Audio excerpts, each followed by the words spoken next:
Salut et bienvenue à toi sur ce nouveau tuto. Si tu as cliqué sur cette vidéo, c'est bien parce que tu aimerais savoir pourquoi ton retrait ChargePoint n'aboutit pas.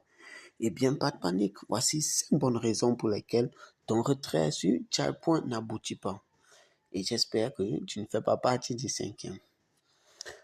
Et avant, qu'on ne commence, rassure-toi de bien liker, t'abonner et à la fin de partager si tu connais que ce contenu pourrait aussi aider les membres dans ton entourage.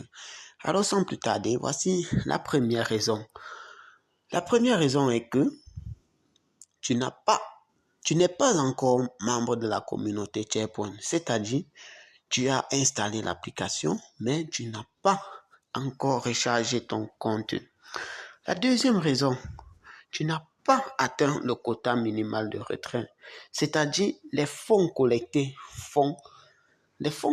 sont inférieurs à la somme minimale requise de retrait. Par exemple, actuellement, la somme minimale est de 10 000 francs. Peut-être que tu en deçà. Et la troisième raison, tu as mal renseigné tes coordonnées de retrait. Vérifier le montant de retrait, c'est-à-dire le montant supérieur à la somme ou égal à la somme requise. Vérifier votre nom d'identification, tel que mentionné sur votre pièce d'identité. Vérifier effectivement votre numéro de téléphone et celui de l'opérateur. Vérifiez par exemple si vous n'avez pas mis un numéro Orange Money, pourtant vous avez lancé un retrait sur Mobile Money, bon, ainsi de suite. Et la quatrième raison, tu n'es pas dans les délais. Ça veut dire quoi, ne pas être dans les délais? Les délais ici consistent à être dans la marge du temps, c'est-à-dire du lundi à vendredi, de 9h à 13h.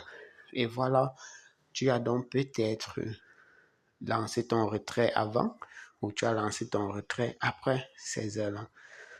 Et bon, voilà, le bonus qui est la cinquième bonne raison, c'est simplement la malchance. Oh, ça va. Le bonus, c'est que si vous avez fait une demande de retrait vendredi et que nous sommes dimanche et que vous n'avez pas toujours reçu, pas de panique.